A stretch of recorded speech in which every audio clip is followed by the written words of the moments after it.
So, folks, we might just get started. I appreciate people are still logging in, but I think we'll start the session.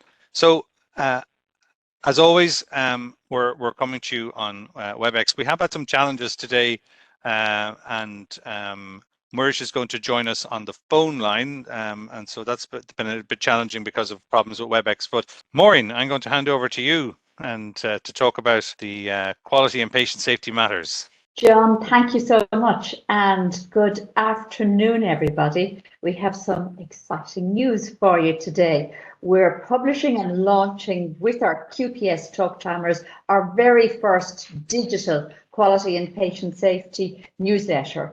Hashtag all things quality for those that are out in the social media world.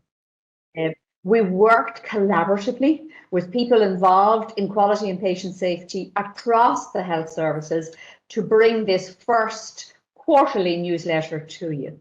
It's a test of concept, and we're really looking forward to hearing feedback and your thoughts about it. It is live from our website, and Chris shortly will be putting a link into the chat box where you can open it. It's made to be digitally interactive, so there's lots of hyperlinks throughout the newsletter. And the idea is to connect the community of people who are interested and passionate about quality and safety. On the front cover, you'll see our patient partner, Joan Johnson, who is a member of the QPS management team and was nominated by the National Patient Forum to join us in our decision making. And Joan shares with you in the newsletter her top tips for effective patient partnership. So I hope you enjoy that read. For example, in the newsletter, we also have stories from our QPS community. So the story from patients and staff working together to reduce surgical site infection at Cork University Hospital, which also resulted in an academic publication. So you can read the summary in our newsletter, and it links then to the full academic article.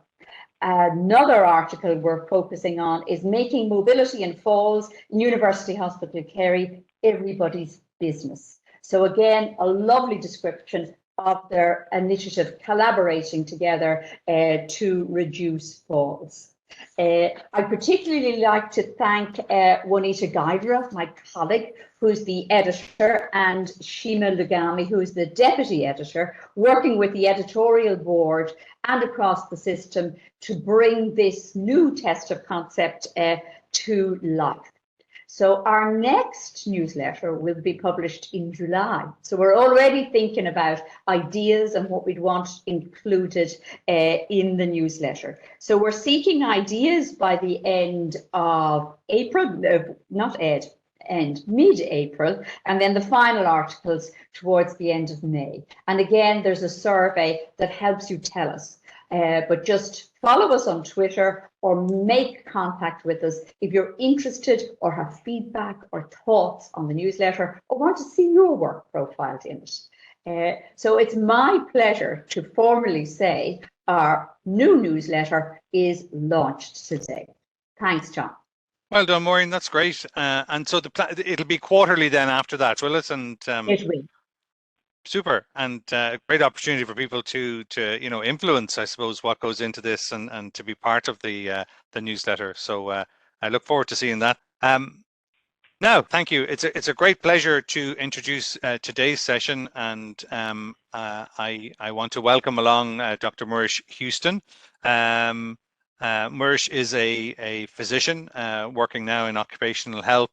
He's a journalist. He's a medical writer. He's adjunct professor of narrative-based medicine in Trinity College Dublin, and I think he's also one of the co-conveners of possibly the coolest and the best medical meeting in the world. That's called .md, and anybody who's had the chance to attend .md knows what I'm talking about. Muiris, can I say hello to you there? Can you hear me? Thank you very much, John, for that very generous introduction. Well, I've called today's presentation Patient Stories, Why They Matter. And I suppose that ties in what John has just said, that, if patient stories matter, well, we have, I suppose, a certain obligation to listen to them and to try and tune into them. First, I suppose, question that arises when you talk about narrative is what is narrative? This is a line or two from a GP back in 2005. It's more than just a story. It is a thread that links events in our lives and puts them into context. And narrative gives our life events certain meaning. Now, all of that is relevant outside of healthcare as much as inside healthcare, but it's just, I think, particularly the notion that narrative gives our life events certain meaning is probably quite relevant in a healthcare setting. What is narrative medicine? Well, narrative medicine, I suppose, in some ways has been around for a long while, but the modern iteration of it started in the year 2000 in the United States. Dr. Rita Sharon from Columbia University and others began to write about narrative medicine and began to explore what it might mean, etc. To sum up, she has defined it as clinical practice informed by the theory and practice of reading, writing, telling, and receiving stories. Now, anyone who's read either the book that's illustrated on the slide or a subsequent book by herself and others in Columbia will be aware that it's a very, I think, in fairness, it had to be done. You have to set down your theories, you have to set down your definitions. But for me, especially as you advance into practicing narrative medicine, narrative-based medicine, it's almost an overly theoretical approach. And that's what brings us to the next slide, which is what is narrative-based medicine. And narrative-based medicine, 2 years before Sharon started into narrative medicine, it gets a bit confusing with all the various definitions, but Trish Greenhalgh and Brian Hurwitz, they published a book called Narrative-Based Medicine in 1998. And that was a very different kind of book, more an exploratory book, but it was also quite practical in that it had various contributors actually talking about how narrative-based medicine might be applied in practice. So it was very much more about doing than theorizing. And this approach has been developed throughout Europe now, and in particular would want to acknowledge John Lawner as a prime driver of narrative-based medicine. And really,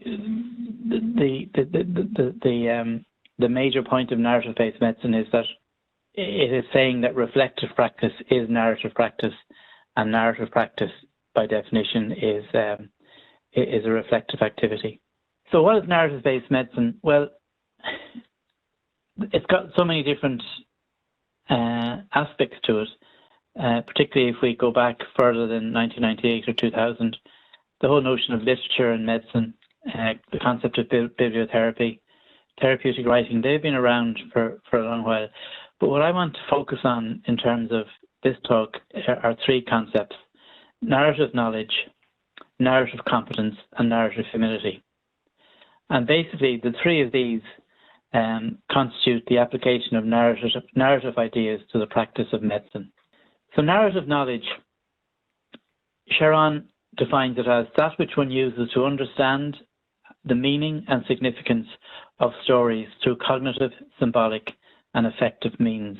Now, I think the key point is that narrative knowledge is very different from what we might call logical scientific knowledge.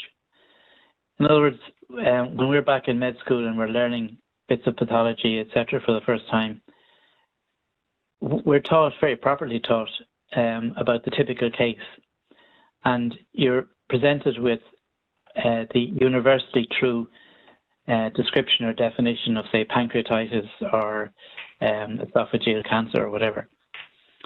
But narrative knowledge, on the other hand, it leads to a different way of looking at things. It's more a local and particular understanding about a situation. So you move from the universal to the particular, to the local, to what matters to that patient and what matters in the interaction that you're having with that patient. Narrative competence then, defined by Sharon, is the ability to acknowledge, absorb, interpret, and act on stories of others.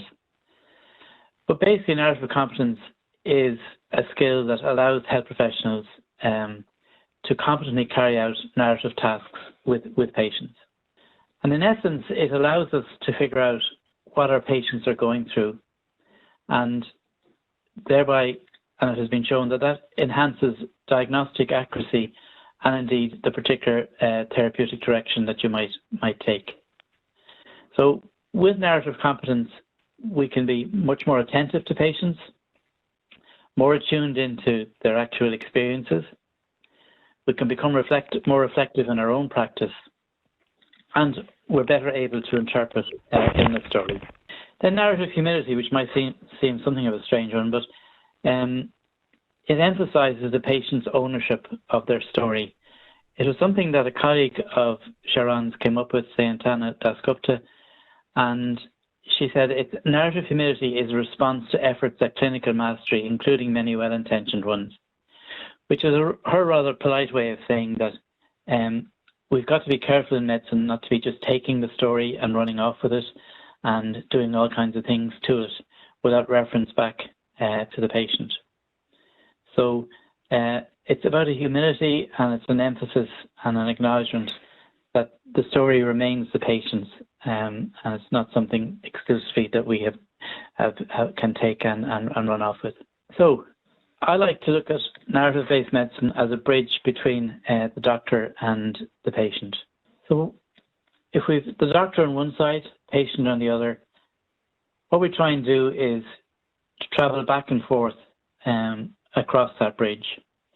Or if you wanted to take a table tennis analogy, keep putting the ball back over the net, not looking for a super smash shot, but just keeping the whole thing going back and forth, tapping back and forth, and with the emphasis on keeping the story alive. I don't think I'm ever going to change, nor will I even dare to change the whole concept of taking a patient history. I think it's something that's very much embedded in medical education, and it's embedded in how we present cases, etc. But if I was allowed the opportunity to revisit it, I would very much advocate for us building a history. Because if you think about it, you take a history from someone, but you build a history with the person. And I think that's quite a key point. So if we value patient anecdotes, it gives us a better understanding of their illness, but crucially, it gives us insight into how illness is actually affecting someone's life. Particularly valuable, I think, in patients with chronic disease. And Colin Bradley, now Professor Emeritus in UCC, he spoke about the voice of medicine versus the voice of the life world. The voice of medicine is us and our acronyms and our insights, terms, our pathology, our pharmacological names. It's a voice that is exclusive to the medical club or to the healthcare club. The voice of the life world is really how patients describe what they're going through, and it's their emphasis and their often emotional aspects of their illness that perhaps don't get easily labelled in the voice of medicine. But what we do know is that when patients are addressed only in the voice of medicine, that both patient satisfaction and treatment compliance is quite poor. So if we encourage and increase the expression of patient narrative, it has been shown to, independent of therapeutic interventions, that you can have a beneficial effect on blood pressure, blood sugar. It helps reduce cancer pain in people who are undergoing palliative care, and it improves lung function in asthma. So there are some, if you like, hard deliverables, but by and large, most of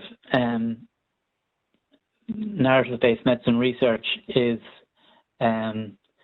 it's a qualitative endeavor, as I think it should be, rather than something that is going to produce great numbers or traditional research papers showing statistical relevance, etc. What we do know is there's a greater trust and satisfaction in doctors who encourage narrative, which is probably something we would be in favour of, and there is better adherence to treatment. So what about some narrative skills? Again, back to Sharon, recognising, absorbing, interpreting and being moved by the stories of illness. That's her definition of it. And some of the skills are very much linked in with empathy. So when we're narratively aware and when we're narratively competent, that feeds empathy.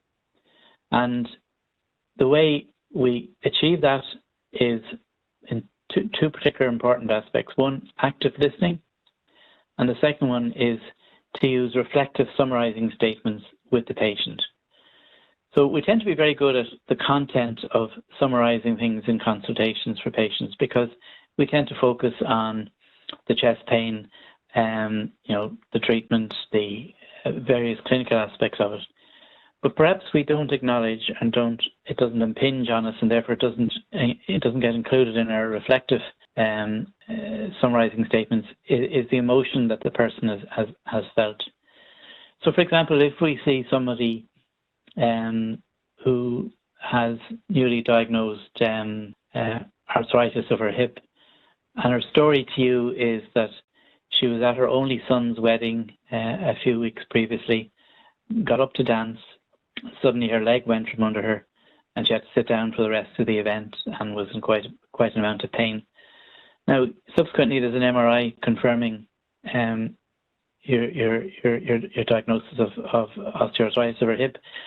But what's really important in summarising the story back to the patient is to acknowledge how upsetting it was that it was at the wedding of her only son that she wasn't able to fully participate in that. So that's what we mean by including emotional stuff in the reflective statements that you use with patients.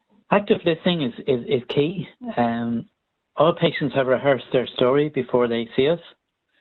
When I go to see my cardiologist every 6 months, I certainly sit in the waiting room and I probably think of maybe 2 or 3 items that I definitely want to discuss, or at least mention or have reference to when I meet her. And in fairness, my cardiologist is very good listener, so I've never been disappointed. But you can imagine how people would feel if, having rehearsed their story, they got no opportunity to actually tell us or feel that you had listened to it. So telling you their story is extremely important. Now, the kind of bad news is that we doctors, we tend to interrupt stories from patients quite early on. Somewhere between 18 and 21 seconds is what the research shows. And again, this seems to be linked to our logical scientific training in some ways, in that as soon as we hear a person say to us chest pain or abdominal pain or whatever, we immediately want to zone in and ask more about it, ask the typical questions like, when did it start? What makes it worse? Does it radiate anywhere? What makes it better? And we tend to come in with those questions after about 20 seconds or so.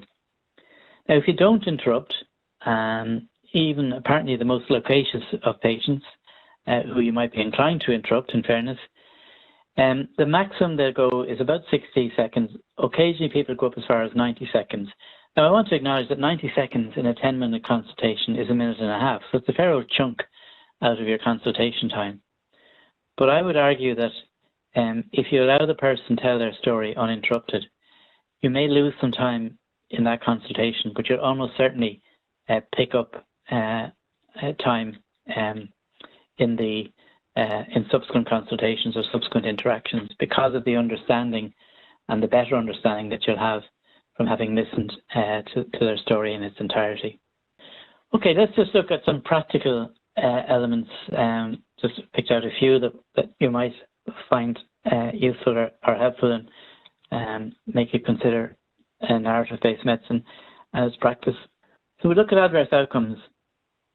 Most do not involve an error, as we know. In fact, we've probably all been in situations where we know we have not deliberately made a mistake, but an error has occurred, and where the patients haven't sued us, even though we might have expected it. And equally, and probably in some ways even more annoying though, is that many adverse outcomes do not involve an error, but yet they're the patients that sometimes sue us. So let's look now at how narrative humility may help this. So first of all, why do patients sue? Well, this paper from, particularly from Stephen et al. In 2012, when they surveyed a group of Scottish patients after they had completed the whole legal process was over and settlements or not settlements, the whole thing had reached an endpoint. And they asked them, why did you sue? So the big one really is poor communication. And they specified not being listened to, feeling a lack of empathy, and a certain lack of information. And then you get down into the rare reasons, but equally ones from a patient point of view that probably are important. But in terms of the poor communication, it's a feeling of not being listened to. It's a feeling that the person listening to you lacks empathy, and to some extent, it's a feeling of not being understood or taken seriously. So how might narrative humility help this situation? Well, often, if you can sit down, even if it's someone you've known for a while, but if you can request the patient to tell their story to you from the beginning, almost sort of wipe the slate clean and say, look, I just want to start all over again, and maybe you wouldn't mind telling me their story. And what you're looking for there is their knowledge and their understanding and perspective of the adverse outcome, but also what emotions they are experiencing or have experienced. And then if you take that and you summarize the patient's story very carefully, and you then very gently say, well, could I ask you to correct anything that I've got wrong, or perhaps clarify anything that you feel needs to be clarified? And then you request, again in a fairly humble way, can I have permission to provide further information to you around the adverse outcome? And that's an example of a humility approach using narrative humility that is quite effective in dealing with patients who've had an adverse outcome. Okay, I'm going off on a different angle here now, and I just want to encourage all of you, if I might, to think about engaging in reflective writing or narrative writing. What this is if you like, we all have patients, I suppose, that stick with us, that 2 or 3 days later, they're still in our heads for whatever reason. It could be because of a close call. It could be something quite the opposite. It could be a very unusually worthwhile consultation from your point of view.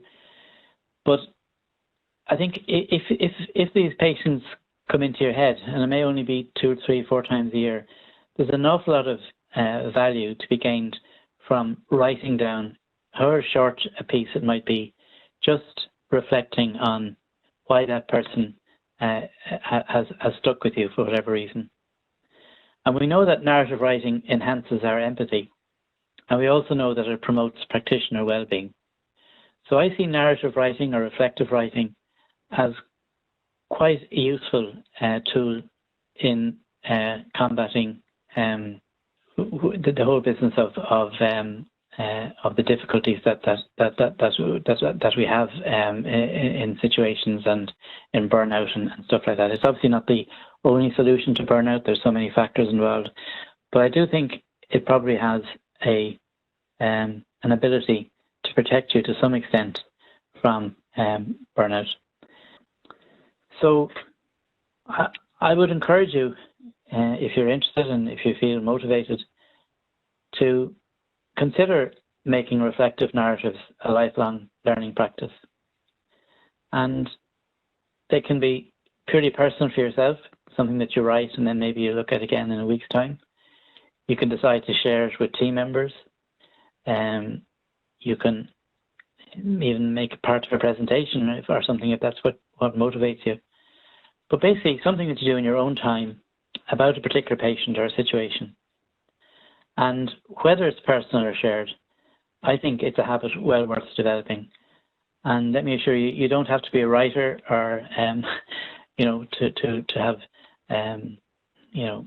particular interest in English or essay writing like that. This is just can be a very short piece of why is this person stuck with me? Why has it evoked certain emotions? And just to reflect on that. Obviously, in this session, I can't go into practical examples, or we can't go on and do some practice runs of this, but it's certainly something that if you decide to pursue narrative-based medicine a bit further, it's something that is available to you. And I'll tell you in a minute about a group who might very well be able to facilitate you taking a more practical approach to this. I usually have this as my last slide, hence the end of it, but illness is what the patient has on their way to see a doctor, and disease is what they have on the way home. And actually, that's quite true.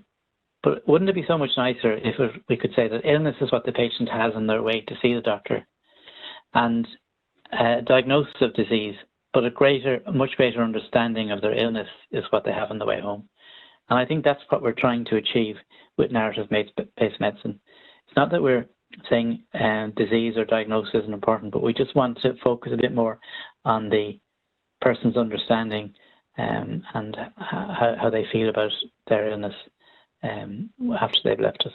Now, this is a promo for Narrative Practice Ireland, which is a community of practice. It explores the use of narrative medicine in healthcare in an Irish context.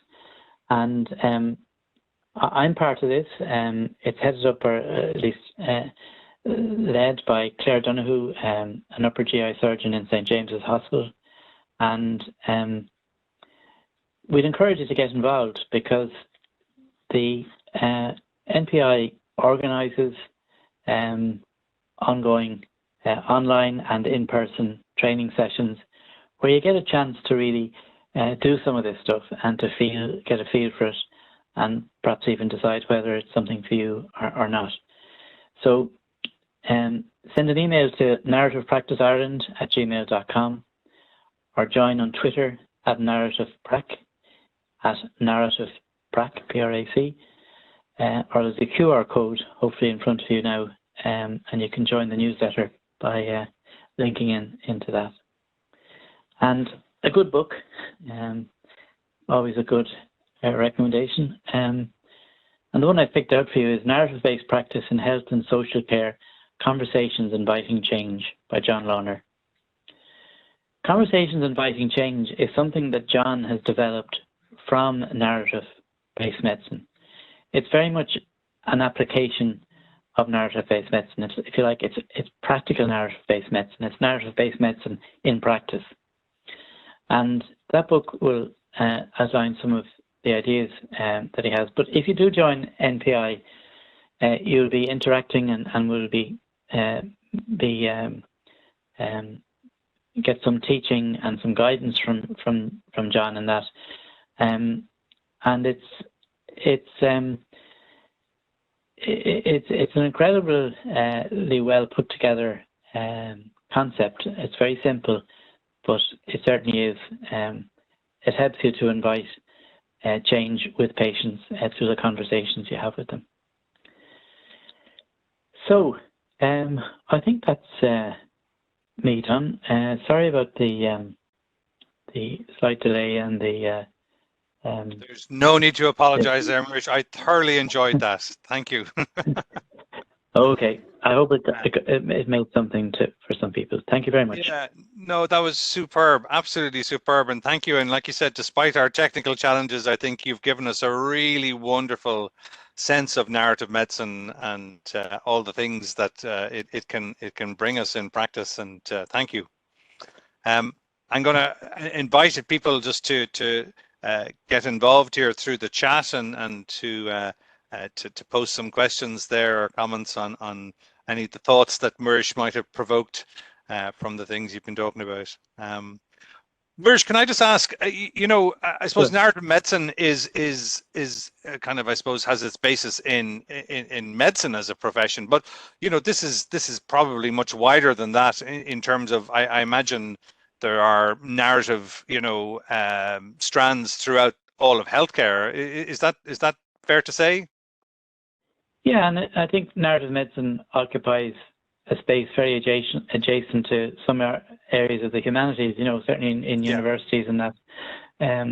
So yeah, I mean, I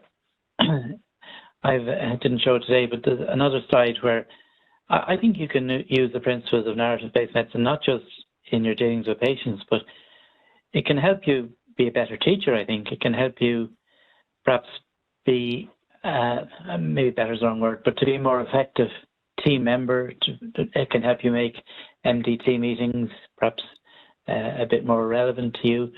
And, it has all of these benefits, I think, that once you get into it, you can find yourself using some of the principles in other aspects of your work and find that it's quite helpful. Yeah. And does it always have to involve patients in terms of, I mean, can some of the kind of unpacking or talking about or thinking about some of the challenges of work, that we come across as health professionals, does that count as narrative medicine as well? Yeah, well, one of the things that John Launer does as part of his Conversations Inviting Change is that when you run small groups, he invites you to either bring a patient story with you that has caused you some difficulty or whatever, but he also encourages people to bring more work-based issues to do with work structure, or even issues with work colleagues, and that obviously all done on an anonymized basis. But you can certainly use those principles and use the elements of narrative-based medicine and Conversations Inviting Change to have discussions around work-based issues that don't particularly, or primarily involve a patient. Yeah. I suppose so much of what you're talking about is influences, I suppose, and feeds back into culture, doesn't it? And I suppose if you think of Irish culture, you think of Irish stories or Irish writers, this seems to be a really important part of how we, I suppose, both see culture and maybe influence it for the better. Yeah, I mean, that's a very good point. There's no doubt about it. We're very ready to listen to stories and to read stories, and I wouldn't want to claim that we're therefore naturally better at narrative-based medicine than other cultures, but certainly I think both for Irish patients and indeed for Irish healthcare workers, there is an openness to stories. Even when I'm writing a column, I think some of the ones I get the most satisfaction out of are ones that have stories, including today's one, I might add, and just for a wee plug if I'm allowed. There's a good story at the end of today's column in the Irish Times about it. The whole thing is about the rare event where you pronounce somebody dead, but they're actually not. They're still alive. But there's a good and a humorous story at the end of today's column, which I think possibly sums up what you're saying. I suppose it's about affirming purpose often, isn't it? I suppose, and the most important things often, stories, and the narrative helps us to do that. Yeah, particularly what's important and matters to patients. It seems to transform the whole thing. If you can make even one or two references to something that upset them, or whatever way they presented their story, it really seems to give a strong sense that you know what you're about, that you kind of get them, if you know what I mean. And I think that opens up a huge vista that otherwise mightn't. Now, maybe one of your questioners will come in, but one of the things that I think is legitimately worth asking about narrative-based medicine is time. Where the hell are we supposed to get the time to do all this? And that's not an unreasonable question. Yeah, and have you any thoughts on that? Where do we find the time?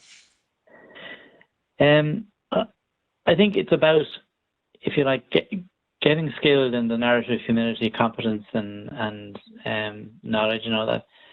And it's seeing an opportunity, even in the most pressured situations, to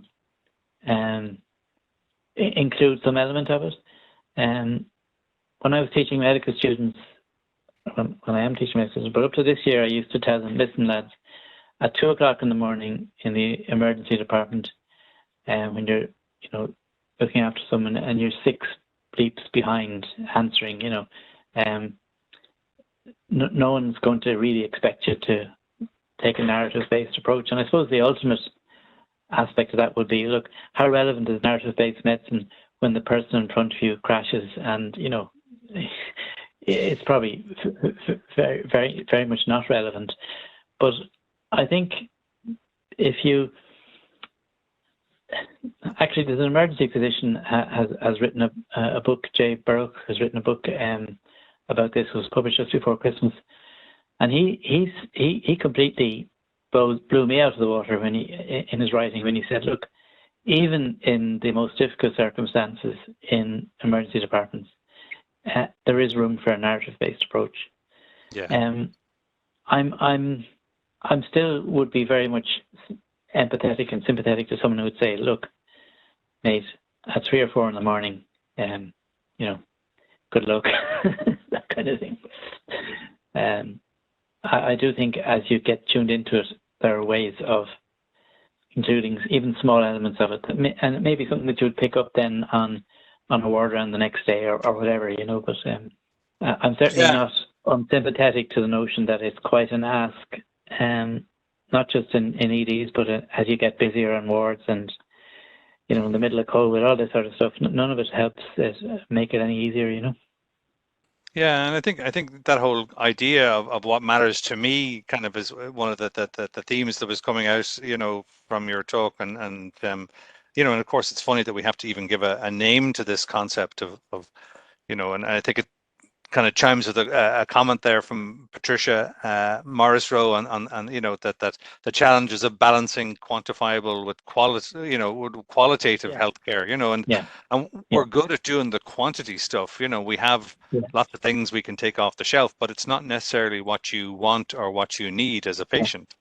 So in an ideal world for both doctor and patient, there will be some element of us being paid by the amount of time we spent with the patient. Now, I know that's probably never going to happen, but if you're to try and reconstruct things in a way that would encourage some of this, I think that, so as we know, most things are procedure based and finance is linked to procedures or things that you do, whereas apart from in psychiatry, I'm not sure there's a lot of time or a lot of value put on time listening and stuff like that. But I've been accused of being a Walter Mitty when I suggest that we could anytime soon expect doctors to be paid for the time they spend, no matter how legitimate it might be. Yeah, I mean, we spend a lot of time in pediatrics, certainly asking our trainees to listen, and especially to listen to parents, and certainly to listen to them. That's very important. And I see a comment there from Maureen. Maureen, you may want to come in on this. That reflective practice is embedded within nursing and midwifery education and assessment. Yeah. Thanks, John, and thank you, Muiris. And I'm curious to know if you have many nurses and midwives participating in the narrative practice group, and maybe that's a call out, because in undergraduate nursing and midwifery education, reflective practice is very much part of your assessment process. But then continuing that on into your professional practice, I'm not sure how that happens. Yeah, well, the NPI group that I attend has people from the States, Canada, UK and Ireland, and there are a number of, it's not all medics, there are several nurses and indeed other allied health professionals on it, and I think you're absolutely right. There's the richest probably education in this area is when you have a bit of multidisciplinary input and participation. I have no problem saying that I reckon nurses were doing really good narrative-based practice and reflection long before it ever struck us to do it in medicine, I suspect. But anyway.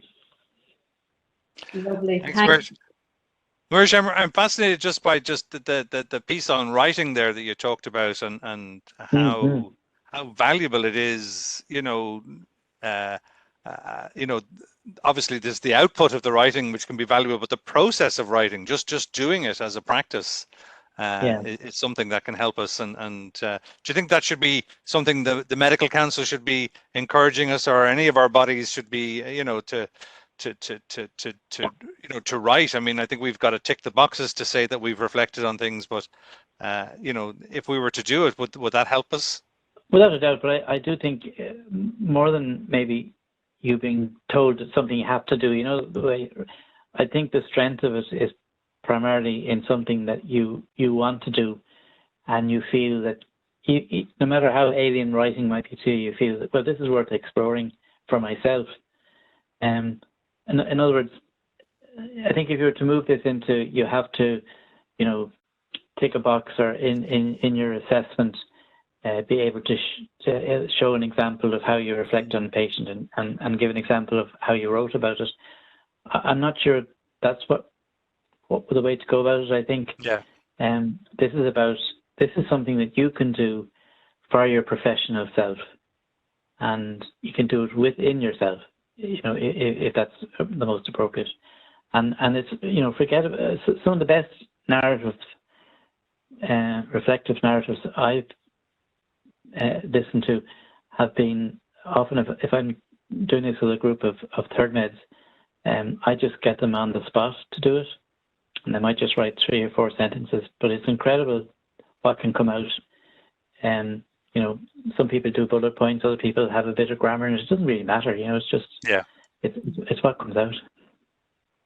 And obviously your work in Trinity is with the students. I mean, how does this go down in the student kind of, all the priorities they have to, like you said, their anatomy and their physiology? How do they take kind of narrative medicine and all that?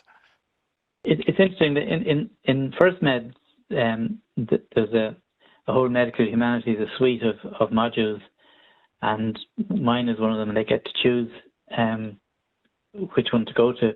So on the downside, it means that I only am allowed talk about narrative to a group of 15 each year, but we do 6 workshops, and it's funny, it's kind of nice getting a group that they've never been to the ward. They've done a bit of anatomy and biochemistry, as you say, but they still have they haven't got guarded about their ability to acknowledge things outside of medicine. They're very able to tune into that, and have to say that makes it a lot easier for me. The third meds is different. I get to them just so after they've done about 2 months of history taking. In other words, the very first time on the wards, medicine or surgery, whatever they're assigned to, and they spent about 2 months seeing patients and learning, the proper taking history, and more importantly, they've been learning to present in the way that we do, the formulaic way. So when I come in with this,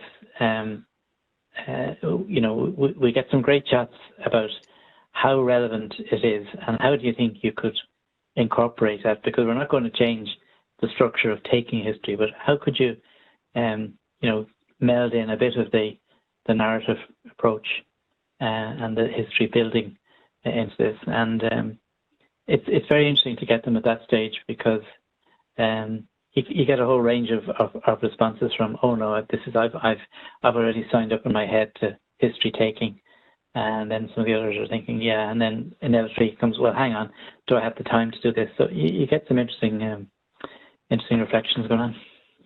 That's fantastic, Muiris. Thank you so much, and thank you for persevering with us through all the technical issues. I don't think it took away from the message that we're getting out there at all, and I thank you for that.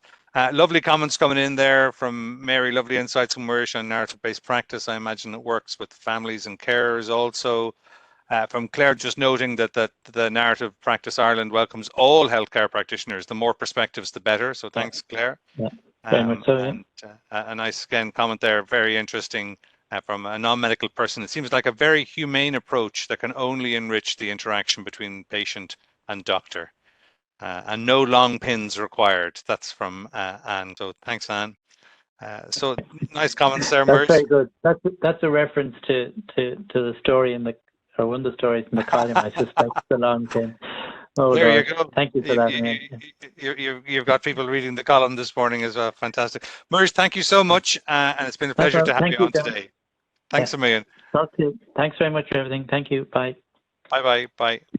John, thank you. And thank you to all our participants for joining us for a really, really interesting conversation. So this will be recorded and we'll make it available back on the channel to listen to. So spread the word, because I think there's so much to be gained for staff and patients in taking a narrative approach. I just wanted to remind people of our perspective of QPS education and learning programs, a link and a QR code to take you to them. They're running throughout the year. And just then to move on to look at our Patient Safety Together, which was launched on the 17th of January. We've just added a new resource to the platform from our colleagues in the library, who've pulled together a resource of recent quality and patient safety publications, the Patient Safety Digest. So watch out for that. Moving on then to our next offering, just to remind people of the network map. We invite anybody in Ireland with an interest in quality and patient safety to choose to put yourself on the map, and that map is then publicly searchable. A separate offering is to become a member of the Q community, and that's broader than the network map. That's about being a member of an organisation of people across England, Ireland, Scotland, Northern Ireland and Wales, who are working and leading on quality improvement in healthcare, from policy to academia to research to clinical practice to students to patient partners. All are welcome to apply, and it's a membership organisation. And then just finally to signpost, our next QPS Talk Time is going to focus on safer surgeries, reducing the risk of harm during surgery. So more anon about that. So date for your diary, it's the 18th of April. So we'll just reminding you that you can listen back. We also have an open disclosure webinar on the 12th of April, looking at the legal aspects of record keeping and documentation. So one to watch out for in your diary. We have a QR code there for you to snip as I'm talking, which will take you back to all of the recordings of QPS Talk Time on our YouTube channel. So just to say thank you to you, the QPS Talk Timers, who took the time to join us today. Do spread the word about the recordings, and thank you to my colleagues, Juanita, John, and Chima, who worked to make the episode possible to view and participate in today. And an enormous thank you to Dr. Muiris Houston for sharing his wisdom and thought. Thanks, everybody.